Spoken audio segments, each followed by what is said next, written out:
Mark సువార్త 11వ అధ్యాయం మొదటి నుంచి కొన్ని మాటలు చదువుతాం. మార్కు సువార్త 11వ అధ్యాయం మొదటి నుంచి కొన్ని మాటలు చదువుతాం. వారు యెరూషలేమునకు సమీపించి ఒలీవల కొండ దగ్గర ఉన్న బేతనియా అను గ్రామంలోకి వచ్చినప్పుడు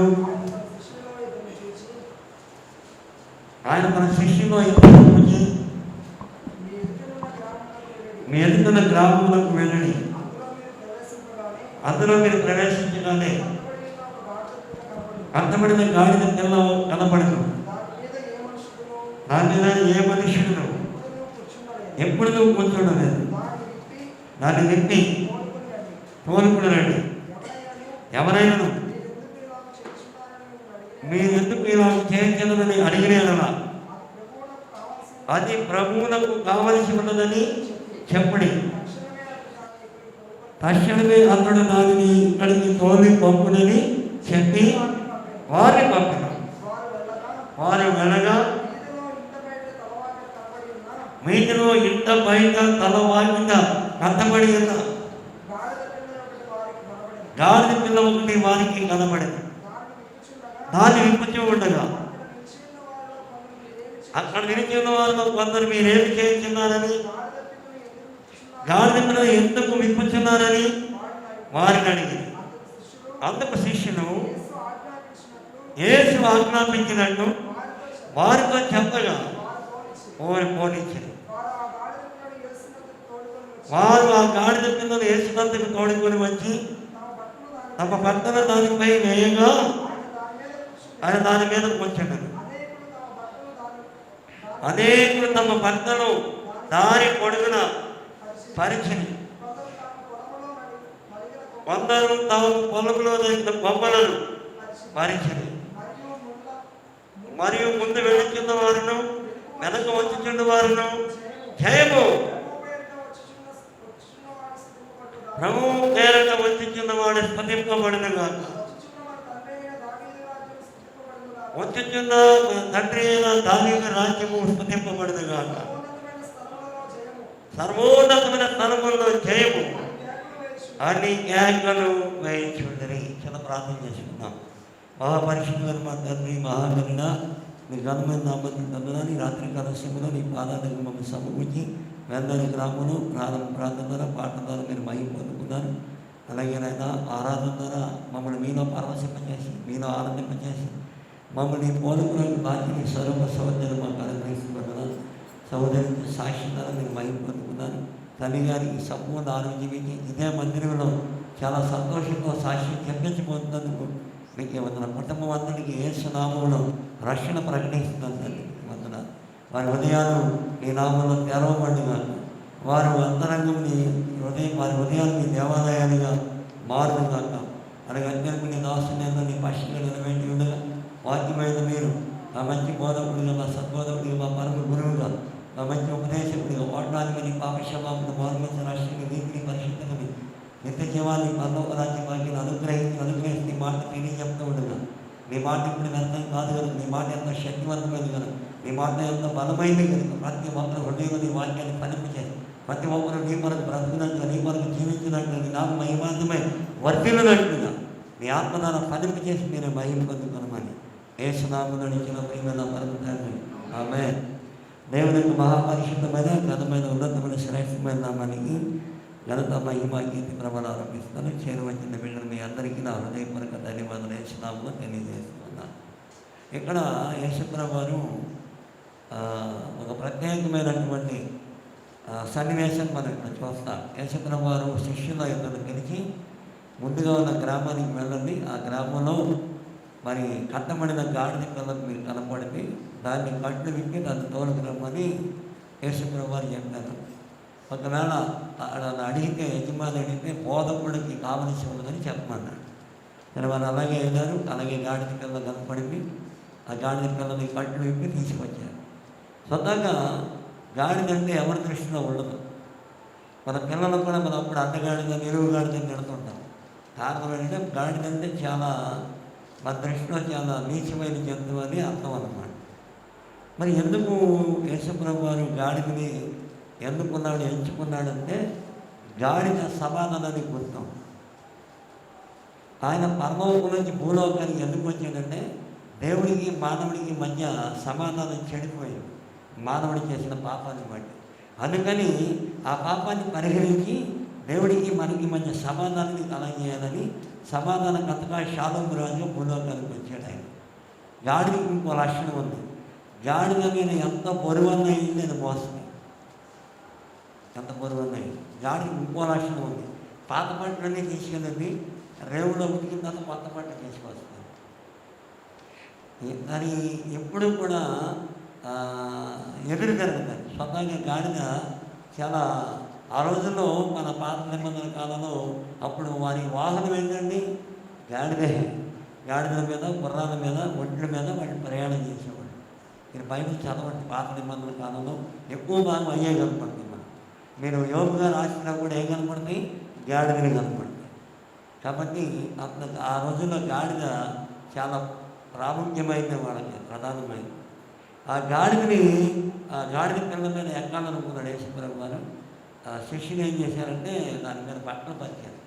దాని మీద కూర్చున్నాడు. ఆయన కూర్చున్న తర్వాత యెరూషలేము వీధుల్లో ఆయన సంచరించాడు. ఎంత దూరం వెళ్ళాడు, ఎంతసేపు ఆయన గాడిద మీద కూర్చున్నాడు అనేది బైబిల్లో రాయలేదు. కానీ జనులందరూ కూడా ఆయన్ని ఆరాధించడం ప్రారంభించారు, దేవుడిని స్తుతించడం ప్రారంభించారు. దాని పొడుగున బట్టలు పరిచారు అని. అలాగే ఖర్చులకు బట్టలు పరిచారు. వారు దేవుడిని ఆరాధించడం ప్రారంభించారు. దావీదు కుమారుని సర్వోన్నత దేవునికి మహిమ, అలా సర్వోన్నత స్థలాల్లో దేవునికి సమాధానం అని వారి దేవుణ్ణి గణపరచడం ప్రారంభించారు. ఆ రీతిగా దేవుణ్ణి గణపరచడం ద్వారా వారు దేవుడి యొక్క ఉద్దేశాలు, అంటే దేవుడి యొక్క ఆలోచనను గ్రహించినట్టుగా మనం చూడాలి. ఎందుకంటే అప్పటికే చాలా అద్భుతాలు చేశాడు. అదే విషయాన్ని మనం లోకాసు వార్తలో చూస్తే అక్కడ స్పష్టంగా రాయబడింది. 19వ అధ్యాయంలో ఆ మాట నుండి చూద్దాం. లోకాసు వార్త 19వ అధ్యాయం 39 చదువుతాం, 38 నుంచి. ప్రభువు పేరట వాక్యము రాజు స్పందింపబడును గాక, పరలోకమందు సమాధానము, సర్వోన్నతమైన స్థలములలో సమాధానము ఉండును గాక అని తాను చూచిన అద్భుతములన్నిటిని గురించి మహాశబ్దముతో దేవునికి స్తోత్రము చేయసాగి. ఎలా చేశారంటాడు? మహాశబ్దముతో దేవుడిని వారు కనపరిచారు. అంతకుముందు దేవుడు చేసిన కార్యాలు, గుడ్డాడు కాటించాడని, గుడ్డాడు చూపించాడని, మోగాళ్ళకు పాటించాడని, అలాగే పశువాయువుని స్వస్థపరిచాడని, నీటిని ద్రాక్షారసంగా మార్చాడని, చనిపోయిన రాజులను నేర్పడి, ఇలా అప్పటి వరకు దేవుడు చేసిన కార్యాలన్నింటినీ గుర్తు చేసుకుంటూ వారి దేవుడిని కనపరిచారు. నిజమండి, దేవుణ్ణి కనపరచడం మన కర్తవ్యం, మన బాధ్యత. ఎందుకంటే దేవుడే మనం సృష్టించాడు, దేవుడే మనం పోషిస్తున్నాడు, ఆఖరికి మనకి రక్షణ కూడా ఆయనే దయచేశాడు. అందుకే ఆయన ఆరాధించాలి, ఆయన స్పందించాలి. ఇక రెండో విషయం ఏంటంటే గాడిద విలువలేని గాడిద పిల్లకి యేసు ప్రభువు దాని మీద కూర్చోగానే ఎంతో విలువ వచ్చేసి. అలాగే పాపి అయిన మానవుల్లోకి, దుర్మార్గుడైన మానవుల్లోకి యేసయ్య రాగానే వాళ్ళు ఉన్న దుర్మార్గంతా వెళ్ళిపోయి వారిని ఈ రోజున దేవుడు ఎంతగానో వారిని కనపరుస్తున్నాడు. ఆ గాడిద పిల్లల మీద కూర్చున్నప్పుడు స్వతహాగా యేసు ప్రభువు చాలా ఆచారబావుడు, మంచి సౌందర్యం కలిగిన వాడు. అంత ఆచారబావుడు కూర్చున్న గాడిద పిల్ల ఏమాత్రం ఇబ్బంది పెట్టకుండా యేసు ప్రభువు ఎంత దూరమైతే దాని ప్రయాణం చేశారో అంత దూరం కూడా చాలా సైలెంట్గా యేసు ప్రభువుని మోసుకుంటూ వచ్చాడు. అలా మోయటం వల్ల ఎంత ఘనత వచ్చిందంటే గాడిదకి, చూడండి, చాలామంది వారి ఒంటి మీద ఉన్న వస్త్రాలు తీసి గాడిద కాళ్ళ దగ్గర పడేసినాడు.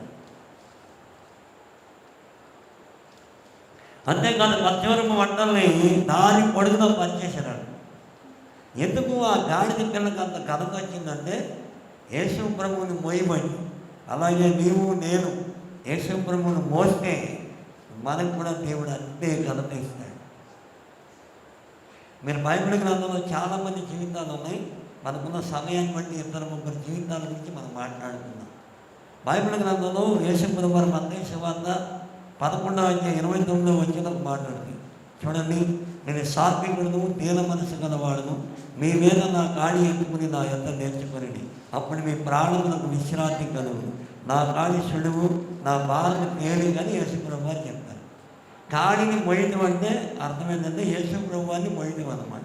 ఇప్పుడు గాడిద పిల్ల ఎవరిని మోసింది? యేసుప్రభుని మోసింది. మోయటం వల్ల గాడిద పిల్లకి ఏమొచ్చింది? ఘనత వచ్చింది, కీర్తి వచ్చింది.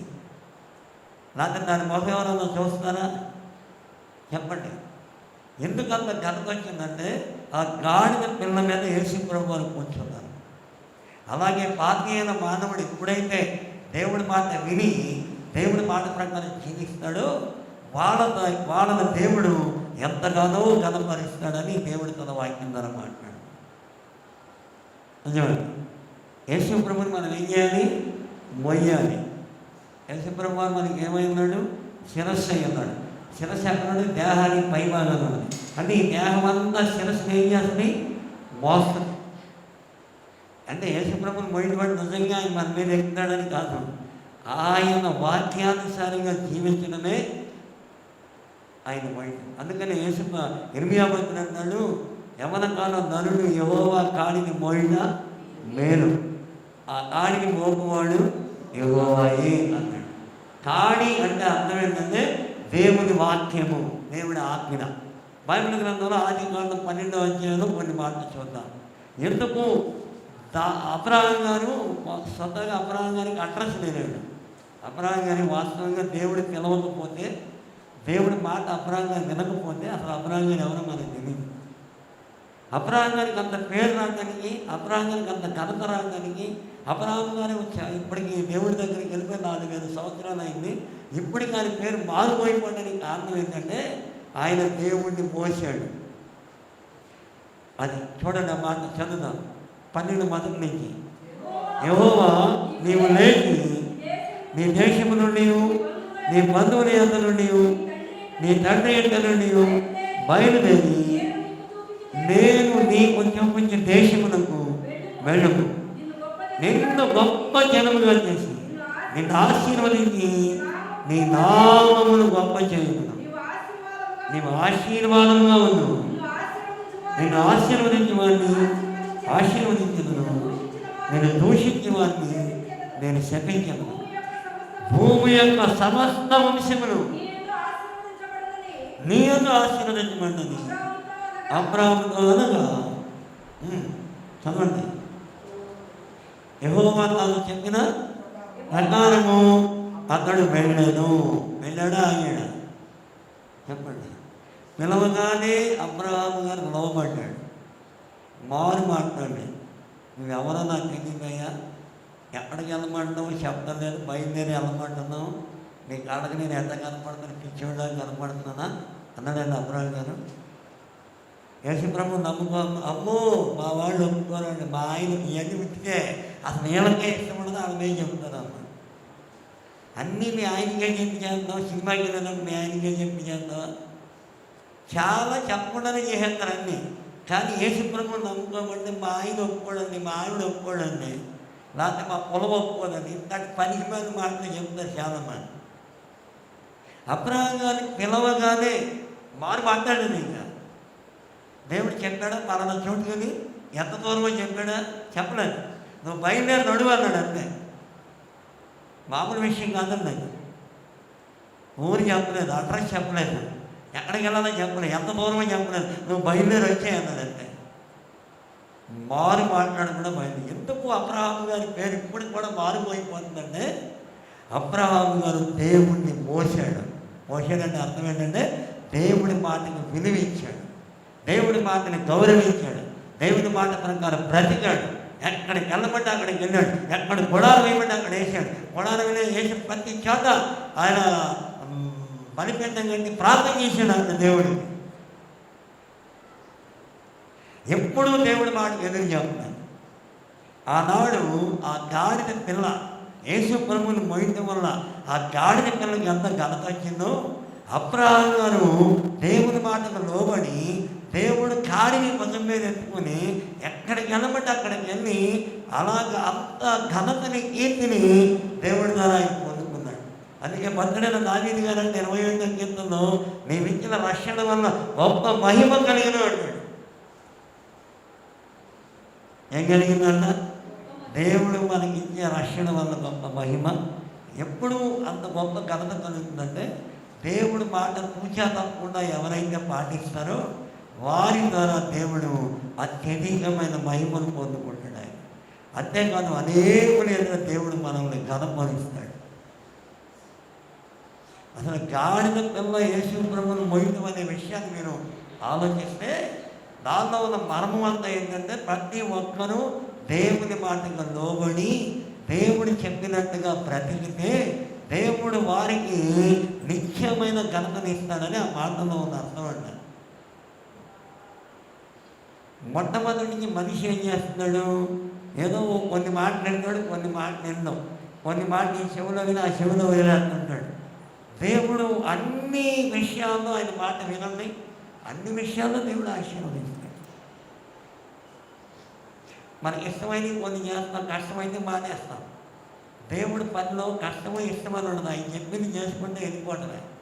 అబ్రహాం గారిని కుమారుడు బలి పొందాడు, ఆయనకి ఇష్టమని కుమారుడు బలి ఉండవు. అబ్రహాం గారికి చెప్పండి, లేక ఇచ్చాడు కుమారుడు. తెల్లారు దేవుడు మాట్లాడాడు అబ్రహాం గారు, నువ్వు లేచి ఏం చేశాడు? నేను 3 దినాల ప్రయాణం చేసి నేను చూపించి పర్వతం మీద నీ కుమారుని అగాధకు కుమారుని ప్రేమిస్తున్న ఇస్సాకును దహనబలిగా అర్పించేయమన్నాడు. మారు మాట్లాడాడా? చెప్పండి. ఎందుకు అబ్రహాం గారికి ఇంత ఘనత రావడానికి కారణం ఏంటి? ఆయన ఎప్పుడో దేవుడి దగ్గరికి వెళ్ళిపోయాడు, ఇప్పటికీ ఆయన పేరు మారిపోయిపోతుంది. ఎందుకు మారిపోయిపోతుంది? మనం ఉన్నాం, మన ఇంట్లో వాళ్ళే మనం మెచ్చుకోరు, మన ఇంటి పక్కన వాళ్ళే మనం చూస్తే దేవుడు నమ్ముకుని అన్నీ చేసేది అనుకోలే అంటారు. ఘనత రావాలి అంటే దేవుడు వాక్యానుసారమైన జీవితం మనకు ఉండాలి. అప్పుడు దేవుడికి ఘనత వస్తుంది, మనకి ఘనత వస్తుంది. నిజం. గాడిద పిల్ల యేసు ప్రభువు వారు దాని మీద కూర్చున్నంతసేపు అది మోస్తానే ఉంది. ఎక్కడ కూడా అది నేను మోయలేదు, నా వల్ల కాదు అని ఆగలేదండి. ఎంత దూరం ప్రయాణం చేసినా అంత దూరం మోసుకుంటే అంత దూరము దాని కాళ్ళ దగ్గర బట్టలు పరుస్తూనే ఉన్నారు, ఖర్చుల బట్టలు పరుస్తూనే ఉన్నారు, దేవుడిని కనపరుస్తున్నారు. ఇప్పుడు ఆ యేసు ప్రభువు అజ్ఞానంతో ఘనత ఎవరికి వస్తాయని? దేవుడికి వస్తాయి, గాడిద పిల్లకి వస్తాయి. తర్వాత ఒకవేళ యేసు ప్రభువు దాన్ని తర్వాత వెళ్ళిపోయాడు అనుకోండి, కానీ ఆ గాడిద పిల్ల ప్రత్యేకంగా అలాగే ఉంటుందండి. దాన్ని నా తెలిసి ఎరిసినందు దానికి గుడి కూడా గట్టే ఉంటుంది. ఎందుకంటే అది దేవుని చేత దేవుని కొరకు వాడబడింది కనుక ఆ ప్రత్యేకమైన గుర్తింపు దేవుడు ఆ గాడిద పిల్లకి ఇచ్చాడు. అలాగే గాడిద దాటి మనలోకి యేసయ్య రావటం వల్ల, గాడిద స్వభావం కలిగిన మనలోకి దేవుడు రావటం వల్ల మన జీవితాలే మారిపోతాయి. మన మీద ఆయన కూర్చోవటం వల్ల, మనం ఆయన మోయటం వల్ల ఆయన్ని కనపరుస్తున్న ప్రతి ఒక్కరు మనం కూడా కనపరుస్తారు. నిజం. ఒకప్పుడు మన భారతదేశంలో మరి ఎన్నో పొలాలని చాలా నీచంగా చేసేవాడు. మన భారతదేశంలో కుల వ్యవస్థ చాలా దారుణమైందన్నమాట, చాలా నీచమైంది. ఒక మనిషిని సాటి మనిషిగా చూడనటువంటి భయంకరమైన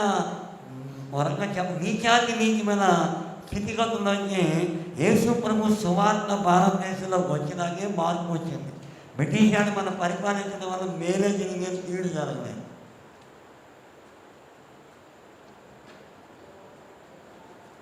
నిజమండి. ఆ రోజుల్లో తెలంగాణలో అయితే మరీ దారుణం అనమాట. నేను కొన్ని పుస్తకాలు చదివితే చాలా బాధ అనిపించాను. మనిషిలో ఇంత నీచమైన స్వభావం ఉండదా? ఇంత దుర్మార్గుడా మానవుడు? ఇంత కఠినమైన స్వభావాన్ని కలిగి ఉంటాడా అనేది నేను కొన్నిసార్లు చాలా బాధపడి పుస్తకాలు చదివినప్పుడు. రోడ్డు మీద పూసా వెళ్తుంటే అక్కడ కనపడకుండా వ్యక్తి కనపడితే అతను చెప్పులు చేత్తో పట్టుకోవాలి, పట్టుకుని తలకాయ కట్టుకుని నమస్కారం చేయాలి. ఒకవేళ చేయకపోయినాడు కొర్రలతో కొట్టేవారు. అంత నీచమైన నికృష్టమైనటువంటి ఎన్నో కోట్ల మంది జీవితాలను మార్చింది యేసుప్రభు వారే. ఈ రోజున వాళ్ళకి గుర్తింపు ఘనత ఎవరిని బట్టి వచ్చిందంటే యేసుప్రభుని బట్టి. నిజమండి, ఎవరిని నమ్మినా వాళ్ళు కూడా ఇప్పుడు యేసుప్రభుని వదిలేశారు. వీళ్ళు కూడా ఈ లోకాశనికి, ఈ లోక సంబంధ గవర్నమెంట్ అందించే డబ్బులకి, పూలు, వీటికి వాటికి లోపడిపోయి దేవుణ్ణి వదిలేశారు వాళ్ళు. మొట్టమొదటికి మానవుడు చేస్తున్న చండాల పని ఏంటంటే ఈ లోకమ సంబంధమైన వాటి కొరకు దేవుడు వదిలేస్తాడు. అమ్మమ్మ గారు కూడా అపవాది చెప్పిన మాటను బట్టి దేవుడిని పక్కన పెట్టి అపవాది మాట వినడం వల్లే మానవులందరికీ దుర్భర పరిస్థితి ఏర్పడింది. ఇప్పుడు కూడా మానవుడు చేసే పని అదే. అన్నీ ఇచ్చే దేవుడిని పక్కన పెట్టి ఈ తాత్కాలికమైన వాటి కోసం, రిజర్వేషన్ల కోసం, డబ్బుల కోసం, ఇచ్చే బియ్యం కోసం, ఇచ్చే కందిపప్పు కోసం దేవుడిని అమ్మేసినాడు చాలామంది ఉన్నారు. అమ్మేస్తున్నాడు ఎంతమంది ఉన్నారు. ఒక క్రైస్తవుడు అని చెప్పుకోవడానికి ధైర్యం లేక క్రైస్తవుడు అని చెప్పుకుంటే బియ్యం రాదేమో, తెల్లగాడు రాదేమో అని చెప్పి నేను హిందువులని చెప్పుకున్న క్రైస్తవులు చాలామంది ఉన్నారు. ఇప్పుడు వాళ్ళ పరిస్థితి ఎంత అగమ్యగోచరంగా ఉందో నాకు తెలిసింది. కొన్ని సాక్ష్యాలు నా దగ్గర ఉన్నాయి. దేవుణ్ణి వదిలిపెడితే మన బ్రతుకు అగమ్య గోచరమే. గాడిద పిల్ల చివరి వరకు మోసింది యేసుప్రభు వారు. ఆయన దిగే వరకు మోస్తూనే ఉంది. మనం కూడా చివరి వరకు, మన యాత్ర ముగించే వరకు యేసుప్రభు చిత్తాన్ని నెరవేర్చే వారుగా ప్రభు అని పిలిచేవాడు ఆ రాజ్యానికి రాడు, కానీ తండ్రి చిత్తమును నెరవేర్చేవాడే అన్నాడు యేసుప్రభు. ఏదో కష్టం వచ్చినప్పుడు, బాధ వచ్చినప్పుడు దేవుడు గుర్తొస్తాడు. మిగతా రోజుల్లో కానీ దేవుడు మందిరానికి కూడా రాదు. నిజమండి, ఎప్పుడు గుర్తొస్తాడు దేవుడు? పరిస్థితులన్నీ తారుమారైపోతే అప్పుడు పాస్టర్ గారు మా కోసం ప్రార్థన చేయండి అని వస్తారు. ఆ ప్రార్థన చేసి కొంచెం మళ్ళీ కలిసి రాగానే మళ్ళీ కనపడరు. ఇంకా ప్రభు అని పిలిచేవాడు నా రాజ్యానికి రాడు. కష్టం వచ్చినప్పుడు, బాధ వచ్చినప్పుడు, ఏదైనా ఇబ్బంది వచ్చినప్పుడు దేవుడిని తలుచుకునే స్వార్థపరుడు వాడు. దేవుడిని ప్రతి దినం, ప్రతి క్షణం మనం ఆరాధించాలి. సజీవుడే కదా నిన్ను స్తుతించేది, నేను సజీవుడే నిన్ను జలపరుస్తానంటే నిత్య మహారాజు. పాతాళంలో నీకు స్థుతి కలగదు. కాబట్టి ప్రియమైన దేవుని పెట్టారా, దేవుడిని నువ్వు ఆరాధించే వ్యక్తిగా ఉండాలి. అమ్ముడు పోయే వ్యక్తిగా ఉంటే చివరికి నీ జీవితం భ్రష్టత్వంలోకి వెళ్ళిపోతుంది. తాత్కాలికంగా కొన్ని రావచ్చు, కానీ దేవుడు నీకు దూరం అయిపోతాడు. దేవుడు నీకు దూరం అయిపోతే క్రమేపీ నీ జీవితం భ్రష్టత్వంలోకి వెళ్ళిపోతుంది. కాబట్టి దేవుణ్ణి మోసే గాడిదలుగా నీవు ఉండాలి, నేను ఉండాలి, మనం ఉండాలి. అప్పుడు దేవుడితో పాటు మనం కూడా గంతోస్తుంది. అబ్రహాం గారు చివరి వరకు దేవుణ్ణి మోసాడు. ఎక్కడా కూడా దేవుని మాటకి ఎదురు చెప్పలేదు. ఎంత కష్టమైనా, ఎంత ఇబ్బంది అయినా సరే దేవుడి మాటకి లోబడ్డాడు. కాబట్టి అబ్రహాము గారిని దేవుడు అన్నాడు నా స్నేహితుడు అన్నాడు. మరి మనం ఎలా ఉన్నాం? మన ఆత్మీయత ఎలా ఉంది? నిజంగా మనం దేవుడిని మోస్తున్నామా? దేవుడి వాక్యానుసారంగా మనం జీవిస్తున్నామా? దేవుడు ఆజ్ఞలను కట్టడం మనం గైకొంటున్నామా? అబ్రహాము గారి గురించి బైబిల్ గ్రంథంలో చూడండి, ఒక మాట చూద్దాం. 26వ అధ్యాయం ఆదికాండంలో 4వ వచనం చదువుకున్నాం. అక్కడ ఎంత అద్భుతంగా మాట్లాడతాడు. ఇస్సాకు గారితో దేవుడు మాట్లాడుతూ కింద చివరిలో ఒక మాట అంటాడు. చదవండి. నీకును నీ సంతానములకు ఈ దేశములన్నింటినీ ఇచ్చి నీ తండ్రి అయిన అబ్రహాముతో నేను చేసిన ప్రమాణము నెరవేర్చి ఆకాశ నక్షత్రముని నీ సంతానం విస్తరింపజేసి ఈ దేశములన్నింటినీ నీ సంతానములకు ఇచ్చేదను. నీ సంతానము వల్ల భూలోకంలోని సమస్త జనులు ఆశీర్వదించబడదు. ఏలయనగా అబ్రహాము నా మాట విని నేను విధించిన దాని నా ఆజ్ఞలను, నా కట్టలను, నా నియమములను గైకొనినని చెప్పాను. అక్కడ చెప్పాడండి దేవుడు. ఎందుకు అబ్రహామును అంత ఆశీర్వదించాడండి దేవుడు? ఎప్పుడూ దేవుడి మాటకు ఎదురు చెప్పలేదు. ఎంత స్పష్టంగా చెప్పాడు చూడండి, నా ఆజ్ఞలను గైకొన్నాడు.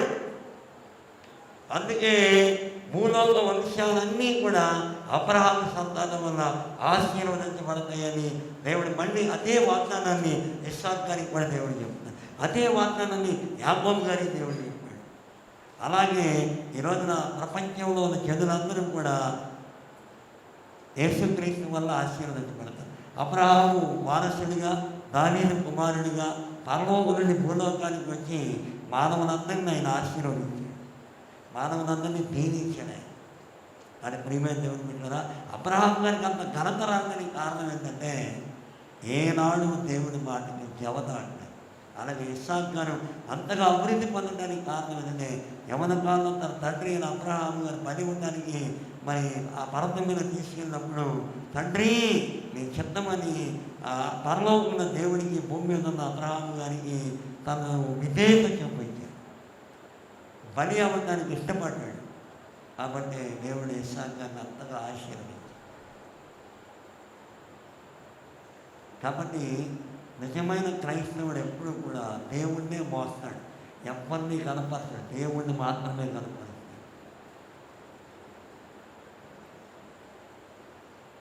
దేవుడితోనే నడుస్తాడు, దైవ చిత్తానికి విలువిస్తాడు, దేవుని మాటని నెరవేరుస్తాడు.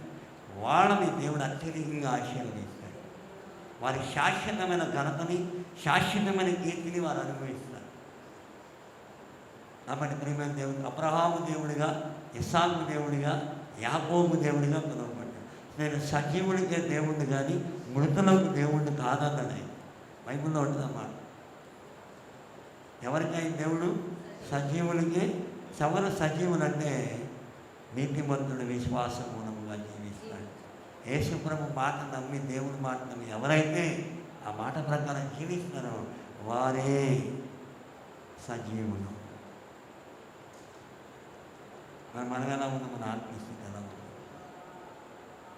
దేవుడు నువ్వు మోస్తే, దేవుడు ఆజ్ఞలు గైకుంటే, నీ గ్రామంలో, నీ బంధువుల మధ్య, నీ స్నేహితుల మధ్య, నీ ఇరుగు పొరుగు వారి మధ్య దేవుడు నిన్ను తలగా చేస్తాడు. అనేకులకి నేను ఆశీర్వాదకరంగా చేస్తాడు. అనేకుల మధ్య దేవుడు నిన్ను కనపరుస్తాడు. అనేకుల మధ్య దేవుడు నిన్ను అభివృద్ధిలోకి తీసుకొస్తాడు. దేవుని నామము నీ ద్వారా కనపరచబడుతుంది, హెచ్చింపబడుతుంది. ఈరోజు దేవుడు మనతో మాట్లాడు. మన ప్రియమైన దేవుని బిడ్డలారా, మనం ఎలా ఉన్నాం? విలువ లేని గాడికి విలువ వచ్చింది. ఈరోజు ప్రపంచంలో ఎంతోమందికి ఒకప్పుడు విలువ లేని వాళ్ళు యేసు ప్రభువుని బట్టి ఈ రోజున ఎంత పేరు ప్రఖ్యాతులు, ఎంత ఘనత, ఎంత కీర్తి. పైన మనం మన కళ్ళ ముందే పాలయాంచం గారు ఉన్నారు. పాలయాంచం గారి పరిస్థితి చాలా పేద కుటుంబంలో పుట్టాడు. మరి క్యాన్సర్ వ్యాధితో చనిపోయే స్థితిలో ఉన్నప్పుడు ఒక చిన్నపిల్లని బైబిల్ ఇచ్చింది. మొదట ఇష్టపడలేదు, మళ్ళీ వచ్చి మళ్ళీ చదవమని చెప్పినప్పుడు ఈ చిన్నపిల్లకి నా మీద ఇంత ప్రేమ ఏంటని చదవటం ప్రారంభించాడు. అంతే అతని జీవితంలో, ఆ పాలయాంచ గారి జీవితంలో యేసయ్య వచ్చేసాడు. అద్భుతమైన స్వస్థతని ఇచ్చాడు. ఈ రోజున కొరియా దేశంలో ఆ దేశ ప్రధానమంత్రి అధ్యక్షుడు కూడా ప్రార్థన చేయించుకోవడానికి పాలయాంచ గారి దగ్గరికి వస్తారు. యేసు ప్రభువుని నమ్మటం వల్ల, యేసు ప్రభు సువార్తను ప్రకటించడం వల్ల, యేసు ప్రభు కొరకు బ్రతకాలని ఆయన దేవుడికి పరిచయం చేయడం వల్ల దాదాపు 12 లక్షల మంది విశ్వాసం దేవుడు ఆయనకి అప్పచెప్పాడు. ఎంత ఘనత! ప్రపంచంలో అనేక దేశాల్లో ఆయన పేరు మారుమోయిపోతుంది. కారణం ఏంటంటే దేవుణ్ణి మోసాడు కనుక. మనం కూడా దేవుణ్ణి మోయాలి, మనిషిని మోయకూడదు, మనిషిని మాటను మోయకూడదు. రకరకాలుగా చెప్తారు చాలామంది. అవన్నీ పక్కన పెట్టి దేవుడిని ఏం చెప్తున్నాడు, దేవుడు ఏం చేయమంటాడు అది చెయ్యి, దేవుడు నిన్ను అత్యధికంగా ఆశీర్వదిస్తాడు. కాబట్టి మనం ఎలా ఉన్నాం, మన ఆత్మీయస్థితి ఎలా ఉంది? ఇజ్రాయేలు ప్రజలు ఎందుకు అనేక సార్లు వారు నష్టపోయారంటే వారు దేవుడికి చెందవలసిన ఘనతని దేవుడికి ఇవ్వలేదు. వాడు దేవుడికి చెందవలసిన ప్రభావాన్ని వారు దేవుడికి ఆరోపించలేరు. ఎంతసేపు చడువుడు గొడుగుడితో దేవుడిని విసిరించి మాట మాడికి ఇజ్రాయేలు దేవుడికి సంతాపాన్ని పుట్టించి చేశాడు. ఇంకా చూడాలంటే హోషేయ గ్రంథం 10వ అధ్యాయం 1 నుంచి కొన్ని మాటలు చదవండి, అక్కడ ఇంకా స్పష్టంగా ఉంది. హోషేయ గ్రంథం 10వ అధ్యాయం 1 నుంచి కొన్ని మాటలు. ఇజ్రాయేలు విస్తారంగా వ్యాపించిన ద్రాక్ష చెట్టుతో సమానం. జాగ్రత్తగా వినండి, మాట అందరూ కూడా గుర్తుపెట్టుకోండి. వారు ఫలము ఫలించిన కొలది వారి బలిపీఠములను మరి విశేషంగా చేయించి వచ్చింది. తమ భూమి ఫలవంతమైన కొలది వారు దేవతా స్తంభములను మరి విశేషముగా. ఇంతకీ వాళ్ళు ఆశీర్వదించింది ఎవరు? దేవుడు. ఎవరిని వారు కనపరుస్తున్నారు? విగ్రహాలను కనపరుస్తున్నారు. ఈరోజు చాలామంది అంతే, ఆశీర్వదించే దేవుడు ఏమైనా ఇళ్ళే పొగుడుకుంటే అలా ముందో పొగుడుతుంటారు. అనేక రకాల దేవుడికి వ్యతిరేకమైన పనులు చేస్తారు, వెళ్ళకుండా స్థలాలకు వెళ్తారు, చేయకుండా విగ్రహారాధన చేస్తారు. విగ్రహారాధన స్థలాలకు కూడా వెళ్ళిపోతారు కొంతమంది. వెళ్ళిపోయి వాళ్ళతో ఏం చెప్పిస్తారు? వెళ్ళకపోతే ఏమనుకుంటారు? మరి దేవుడు ఏమనుకుంటాడు? నువ్వు వెళ్తే ఆలోచించండి. ఎందుకు ఇజ్రాయేలు ప్రజలు నష్టపోయింది? మరి విశేషముగా దేవతా స్తంభములు వారు చేశారు. ఎవరిని కనపరిచారు? వాళ్ళు దేవుణ్ణి కనపరిచారు. దేవుణ్ణి మోయాలండి. ఎవరిని మోసారు? ఆనాడు బొమ్మను మోసారు. అహరోను గారి మీద ఒత్తిడి తీసుకొస్తే అహరోను గారు వాళ్ళ దగ్గర బంగారం వద్ద తీసుకుని దూడం చేశారు. ఆ దూడ మోసినారండి. దేవుడికి మహాపాపం వచ్చేసింది. ఆ మోస గారు పర్వతం దిగి వచ్చి మహాపాపంతో ఆ రాతి పర్వతం 2 విసిరేసాడు దాని మీద.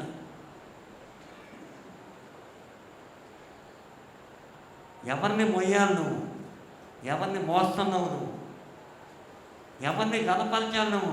ఎవరిని గలపరుస్తున్నావు నువ్వు? ఆలోచించుకోవాలి. ఎందుకు నీ జీవితంలో మేలు జరగట్లేదు? ఎందుకు నీ జీవితంలో నెమ్మది ఉంటలేదు? ఎందుకు నీ జీవితంలో ఆశీర్వాదం కలగట్లేదు? ఎంతమంది నీకు సపోర్ట్ ఉన్నా, ఎంతమంది రాజకీయ నాయకుల చుట్టూ తిరిగినా నీ కుటుంబంలో ఎందుకు ఆశీర్వాదం రావట్లేదంటే అసలైన దేవుళ్ళు వదిలేసావు కాబట్టి.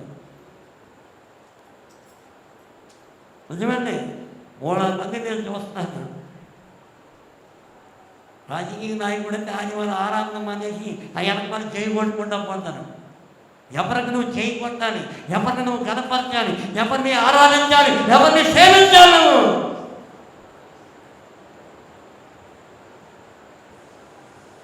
రొట్టె ముక్కలకి, సారా వాక్యలకి, తప్పులకి ఆశపడిపోయి దేవుడిని వదిలేసి బ్రతుకు ఉన్నంత కాలం దేవుడి ఆశీర్వాదాన్ని నువ్వు చూడలేవు.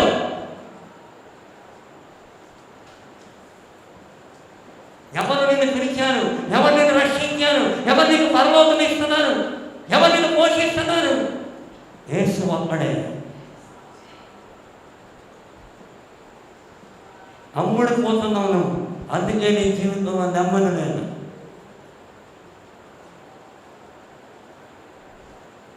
ఎందుకంటే చాలా బాధపడతా.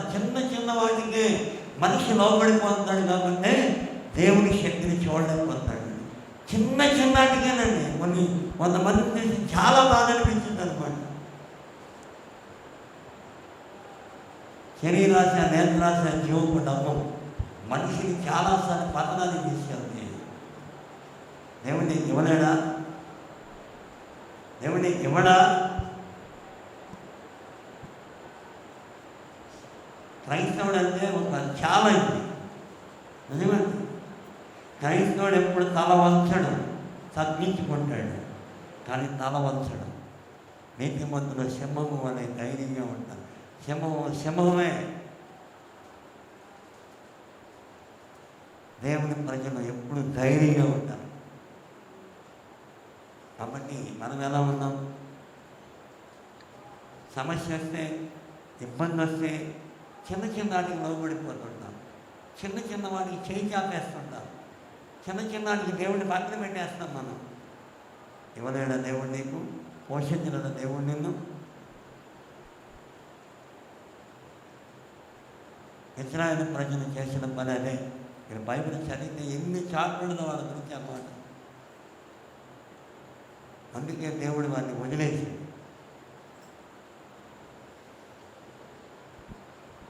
ఈరోజు మనం కూడా దేవుడి మాట వినకపోతే వదిలేస్తాడు ఆయన. ఆయన మాట విని ఆయన వాక్య ప్రకారం ఉన్నాడు, దేవుడు ఎంతగా ఆశీర్వదిస్తాడు. ఎంతమంది మధ్యలో దేవుడు నిన్ను గణపరుస్తాడు, ఎంతమంది మధ్యలో నీ తల పైకి లేపుతాడు. అందుకే యెహోషాపాతు అన్నాడు, నిన్ను గొప్ప చేయ మొదలు పెట్టాడు. ఎవరు మాట విన్నాడు ఆయన? పూర్ణ హృదయంతో పూర్ణ ఆత్మతో దేవుణ్ణి వెంబడించాడు యెహోషువ కాలేబులు ఇద్దరు. అందుకే దేవుడు అన్నాడు, నిన్ను గొప్ప చేయ మొదలు పెట్టాడు. ఎందుకు మన గొప్ప చేయలేదు దేవుడు? మనము ఆయన మాట వింటలేదు పూర్తిగా. కొన్ని వింటున్నాం, కొన్ని వదిలేస్తున్నాం. లోకం అంటే లోకమే. కొంతమంది చిన్న చర్చలో ఉన్నప్పుడు ఎంత పచ్చి పనులు కనబడతారో బయటికి వెళ్తే అంత భయంకరంగా ఉంటారు. నిజమండి. వాళ్ళ మాటలు కానీ, వాళ్ళ తలంపులు కానీ, వాళ్ళ ఆలోచనలు కానీ చాలా నీచంగా ఉంటాయి.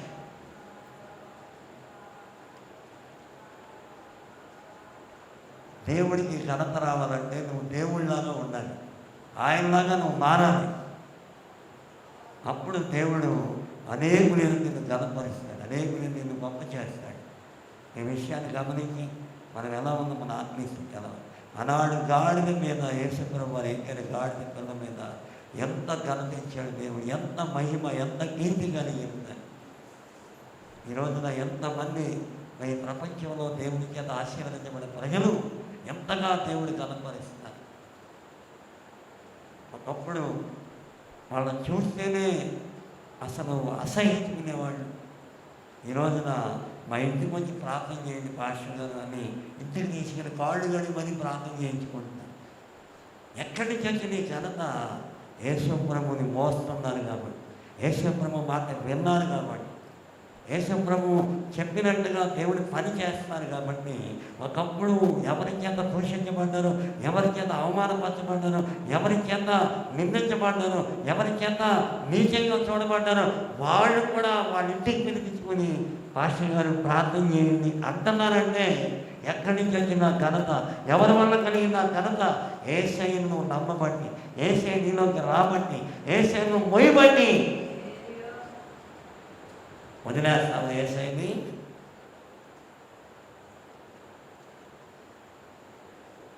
ఇంకో విషయం చెప్పమంటారా? ఇప్పుడు గాడిద మీద ఎక్కారు యేసుప్రభు వారు. అది మధ్యలో గాడిద గుర్తుంది, అది కాలుతో తన్నుతుంది అనమాట. యేసుప్రభుని ఒకవేళ మధ్యలో ఆగిపోయి నేను వెళ్ళం అని అంటే దాన్ని చిన్న కొట్టేసేవాళ్ళు కదా.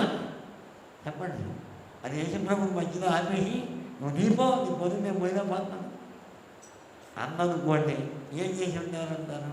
ఏం చేసేవారు అంటారు? చివరి వరకు మోస్తానే ఉంది, ఆయన దిగే వరకు మోస్తానే ఉంది.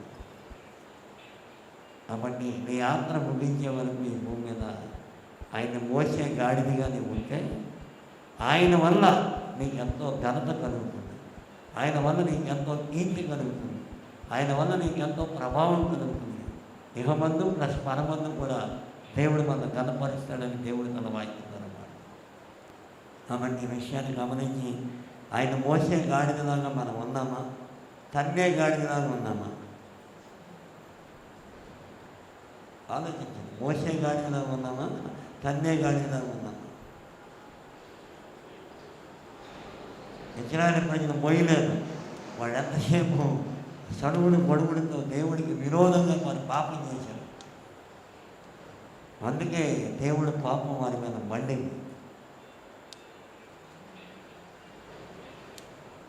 ఈ రోజున దేవుడు ఇవ్వలేక కాదు, క్రైస్తవులకి పొందుకునే అర్హత క్రైస్తవుడు కోల్పోతున్నాడు. పొందుకునే ఆ ధన్యతని క్రైస్తవుడు పాడు చేసుకుంటున్నాడు. దేవుడి మాట వినక, దేవుడి ఆజ్ఞలు గైకొనక, దేవుడి కట్టలు అనుసరించక, ఎవడు రూపాయి ఇస్తే వాడే దేవుడు. వాడి ఫోటో పెట్టుకుని దండం పెట్టేవాళ్ళు ఉన్నారు. చాలామందిని చూసాను నేను. యేసుప్రభు ఫోటో కూడా పెట్టారు, కానీ రాజకీయ నాయకులు ఫోటోలు పెట్టి దండలు వేసేవాళ్ళు ఉన్నారు. అందుకే నీ జీవితంలో అలాగే ఉంటావు. ఎవరిని కనపరచడానికి దేవుడు నిన్ను పిలిచాడు, ఎవరిని గొప్ప చేయడానికి దేవుడు నిన్ను పిలిచాడు,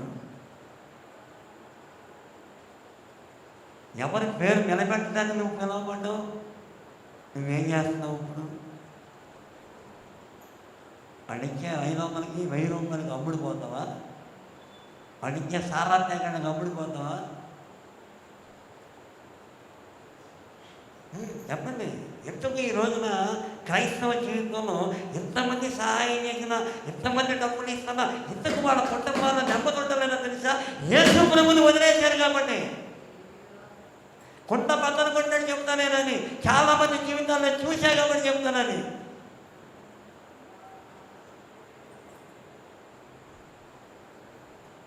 చాలా బాధ అనిపించింది నాకు. ఎందుకు దేవుడిని వదిలేస్తారు మీరు? దేవుడు ఇవ్వలేడా?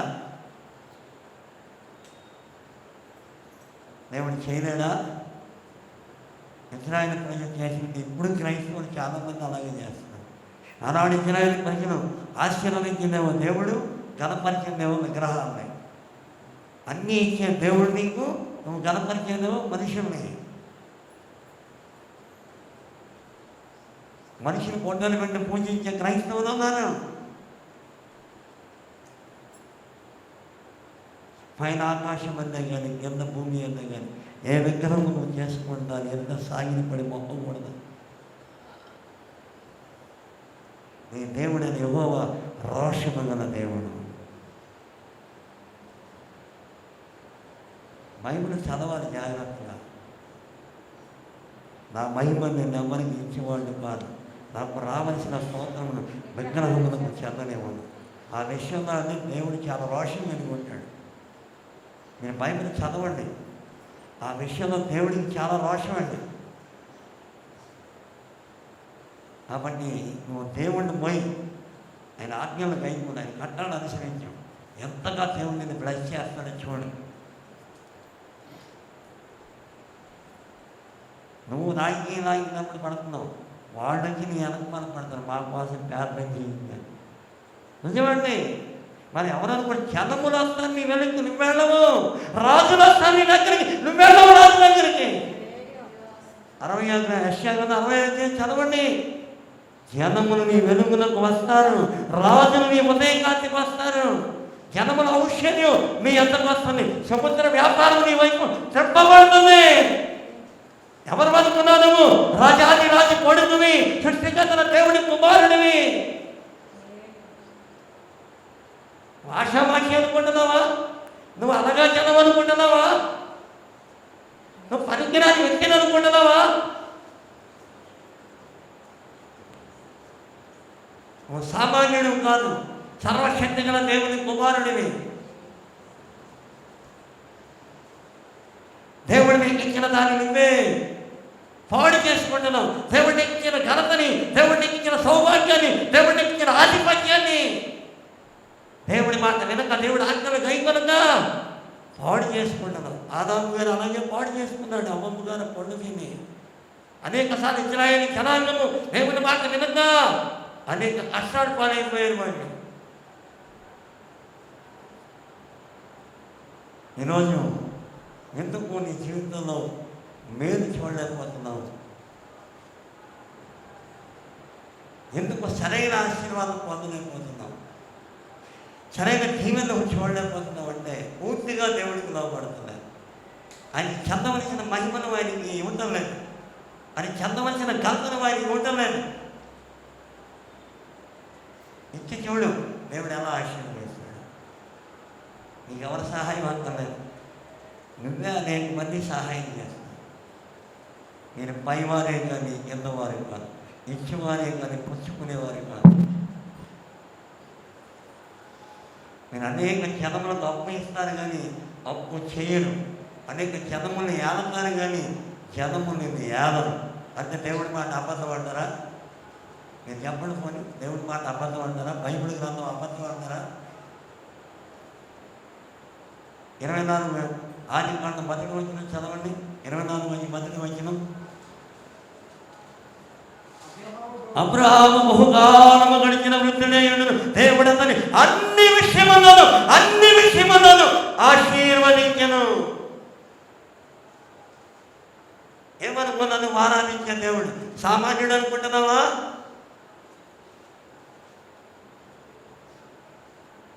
అన్ని విషయాల్లో ఆశీర్వదిస్తాడు.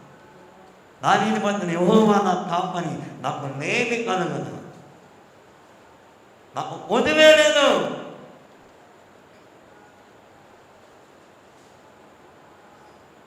క్రైస్తవుడు అంటే అంతేనండి.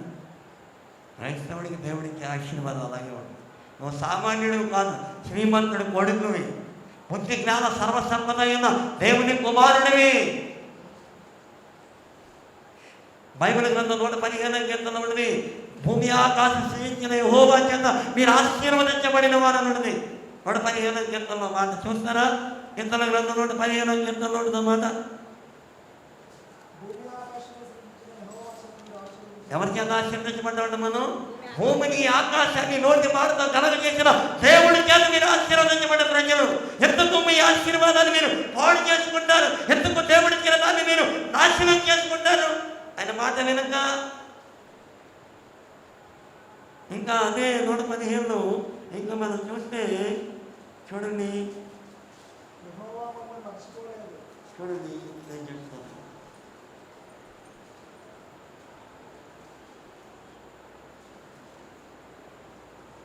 9వ వచనం, 115, 9, 10, 11. ఇశ్రాయేలీయులారా, యెహోవాను నమ్ముకొనుడి, ఆయన వారికి సహాయము, వారికి కేడము. అహరోను వంశస్థులారా, యెహోవాను నమ్ముకొనుడి, ఆయన వారికి సహాయము, కేడము. యెహోవా యందు భయభక్తులు గలవారులారా, యెహోవా యందు నమ్మిక ఉంచుడి, ఆయన వారికి సహాయము, వారికి కేడము. యెహోవా మమ్మల్ని మరిచిపోలేను, ఆయన మమ్మల్ని ఆశీర్వదించును.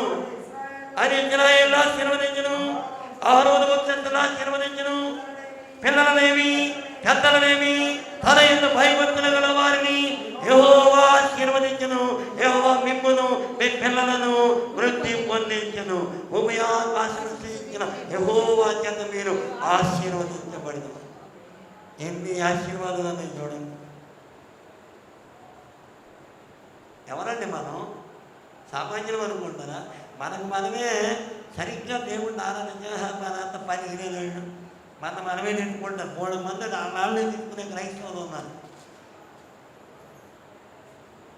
నువ్వు ఆశీర్వదించబడిన వ్యక్తివి, సామాన్యుడు అనుకుంటావు. నువ్వు ఒకప్పుడు నీవు చీకట్లో ఉన్నావు, ఆశ్చర్యకరంగా వెలుగులోకి నిన్ను నడిపించాడు. అని గుణాతిశయమును ప్రజల మధ్య నిమిత్తము రాజులైన యాజక సమూహంగా, పరిశుద్ధ జనాంగముగా, దేవుని సొంతైన ప్రజలుగా దేవుడిని నియమించాడు. ఆశ్చర్యకరమైన తన వెలుగులోనికి ఎందుకు పిలిచాడు తెలుసా? తన గుణాతిశయములను ప్రచురము చేయ నిమిత్తము. నువ్వు ఆయన గుణాన్ని చెప్పాలి, ఆయన చూపించాలి నువ్వు. అది దేవుడు మనకిచ్చిన ఆశీర్వాదం. దాన్ని మనం పాడు చేసుకున్నాం. దేవుడు ఎప్పుడు పాడు చేయడానికి, మనమే పాడు చేసుకున్నాం. ఆయన మాట వినక, ఆయన ఆజ్ఞలు కైకొనక, ఆయన కట్టలను అనుసరించక, తాత్కాలికమైన చిన్న ఇబ్బందులు, సమస్యలు వచ్చినప్పుడు దేవుడిని విడిచిపెట్టి మనుషుల వైపు చూసి మనుషులు దగ్గరికి వెళ్ళి మనము దేవుడి ఆశీర్వాదాన్ని పోవాలి. కాబట్టి ఈ విషయాన్ని గమనించి నువ్వు ఆరాధించే దేవుడు ఎప్పుడు అన్యాయస్తున్నా ఖచ్చితంగా నీ ప్రార్థన వింటాడు, నీ అవసరాలు తెలుస్తాడు, నీ పరిస్థితులు మారుస్తాడు. పోనీ ఒక విషయం ఆలోచించి, దేవుడి కన్నా ప్రేమించేవాడు ఉన్నారా? నేను ఉంటే నాకేం పెద్దదా ఉన్నారని మీరు చెప్తే నాకు అది మీ ఇష్టం. అది దేవుడి కన్నా ప్రేమించేవాడు ఈ భూమి మీద ఎవరు లేరు. దయాదాక్షిణ్యముడు, కృపాసంప్రీతి గలవాడు. మనం ప్రేమించుకున్న దానికన్నా ఎక్కువ మనం ప్రేమించాడు. మన కోసం పరలోకాన్ని విడిచి భూలోకానికి వచ్చాడు. అతనికి పాతాళానికి వెళ్ళాడు. ఎంత ప్రేమ ఉంటే పాతాళానికి వెళ్తాడండి ఆయన? చెప్పండి మీరు. పాతాళానికి వెళ్ళి మరణాన్ని పాతాళాన్ని జయించి తిరిగి లేచాడండి ఆయన. ఎంత ప్రేమ ఉంటే పాతాళానికి వెళ్ళాడు ఆయన? నిన్ను ఆశీర్వదించాలని నీ శాపాన్ని తను మోసాడు. నువ్వు ఆరోగ్యంగా ఉండాలని నీ వ్యసనాల రోగాలు ఆయన భరించాడు. నువ్వు పాతాళంలో ఉంటే ఇష్టం లేక పాతాళానికి వెళ్ళి పాతాళం తాళం చెవులు వేసి పరలోక ద్వారాలు తెరిచి 1,00,000 మందిని పరలోకం చేరుస్తున్నాడు ఆయన. ఇంకేం చెప్తారండి ఆయన్ని? మీరు చెప్పండి, బైబిల్ చదవండి. పాతాళ ద్వారాలు తాళం చెవులు ఎవరి దగ్గర ఉన్నాయి? యేసయ్య దగ్గర ఉన్నాయి. మరి దేనికి తాళం వేసాడు ఆయన? పాతాళానికి ఏం వేసాడు? పరలోక ద్వారాలు తెరిచాడు. 1,00,000 మంది జీవితాలను మార్చాడు. 1,00,000 మందిని పరలోకం చేరుస్తున్నాడు, చేర్చబోతున్నాడు. అది ఆయన ప్రేమ. కాబట్టి ఆయన మాట విను, ఆయన ఆత్మను వైపు ఆయన్ని మోస్తే నా కాడి సులువు, నా భారము తేలిక, నా ఆజ్ఞలు భారమైనవి కావు. బైబిల్లో చాలా ఉంది చెప్తారు.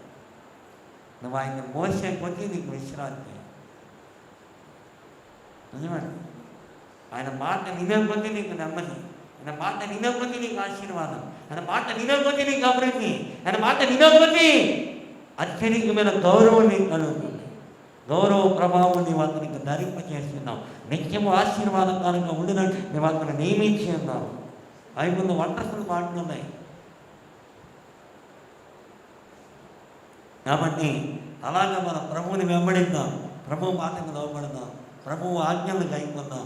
అప్పుడు దేవుడు మన ఆశీర్వాదం. అందుకనే దేవుడు అన్నాడు అబ్రాహాము గారితో, అతన్ని వదిలేసిరా. ఎందుకన్నాడంటే వాళ్ళతో ఉన్నవాడు నువ్వు భక్తి చేయలేవు, నీ భక్తి చేయకుండా వాళ్ళు ఆటంకపరుస్తారు. అందరినీ వదిలేయమంటే దాని అర్థం వాళ్ళని ద్వేషించమని కాదు. వాళ్ళ ఆచారంలో నుంచి, వాళ్ళ పద్ధతుల్లో నుంచి, వాళ్ళు చేస్తున్న విగ్రహారాలలో నుంచి నువ్వు ప్రత్యేకంగా వచ్చే బయటికి. నువ్వు ప్రత్యేకించబడిన వ్యక్తివి, నువ్వు ఆశీర్వదించబడిన వ్యక్తివి, నువ్వు పరిశుద్ధుడివి. బయటికి రా. వచ్చాడు కాబట్టి ఆశీర్వదించబడి. నేను అక్కడే ఉంటానంటే అక్కడే ఉండేవాడు.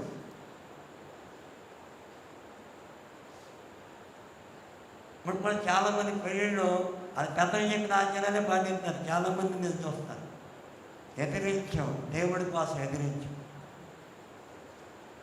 లేని ఆచారాలు ఎందుకు మనకి? పనికి మన ఆచారాలు చెత్తాచారాల వల్ల దేవుడికి అయిష్టమైనవి. నీ పొలం నిన్ను రక్షించను, నీ పెద్దలు నిన్ను రక్షించను. నీకు మాట చెప్పేవాడు ఎవడు నీ కోసం ప్రాణం పెట్టలేదు.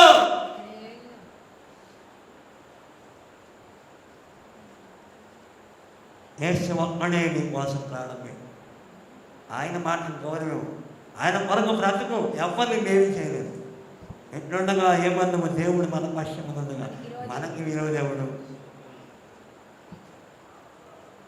ఎదిరించలేకపోతున్నాను. ఎదిరించి చూడు, దేవుడు ఆశీర్వదిస్తాడు. అలాగా మనం దేవుడి వైపు చూద్దాం, దేవుడి మాట ప్రకారం జీవిద్దాం. దేవుడిచ్చే ఘనతని, దేవుడిచ్చే ఆశీర్వాదాన్ని, దేవుడిచ్చే ఆ శాశ్వతమైన రాజ్యాన్ని, ఆ పరలోక రాజ్యాన్ని స్వతంత్రించుకుందాం. అలాగే దేవుడు మనల్ని తన ఆత్మ ద్వారా నడిపించదుగాక. ఆమె చిన్న ప్రార్థన చేసుకున్నాం. మహాపరిశుద్ధమైన మా తండ్రి, మహాగణుడ మీకు పొందనాలు. మిత్తమైన దేవుని వాక్యాన్ని మా అందరి ఉదయాలు ఫలింపచేయండి. ఎక్కడెక్కడ ఏ విషయాల్లో ఇంకా బాధ లోపాలు ఉన్నాయో మీకు తెలుస్తుంది. వాటన్నింటినీ మా నుండి దూరపరచండి నాయన. ప్రతి విషయంలో నిన్ను ముందు పెట్టుకుని మీ చిత్త ప్రకారం జీవించి నీవిచ్చే దీవెనల ఆశీర్వాదాలు శరీర సంబంధంగా, ఆత్మ సంబంధంగా, భూ సంబంధంగా, పర సంబంధంగా అనుభవించినట్లుగా మమ్మల్ని నడిపించమని మా నాయకుడిగా మీ పాదాల దగ్గర మేము శరణం వేడుకుంటున్నాం. ఎక్కడ మాలో శరీరం పనిచేయకుండా ఆత్మానుసారంగా మమ్మల్ని నడిపించి మీ నామ మహిమాన్ని మమ్మల్ని మీలో జీవింప చేయమని మనసారా కోరుకుంటూ మమ్మల్ని మీకు అప్పచెప్పుకుంటూ యేసు నామములో నడిచిన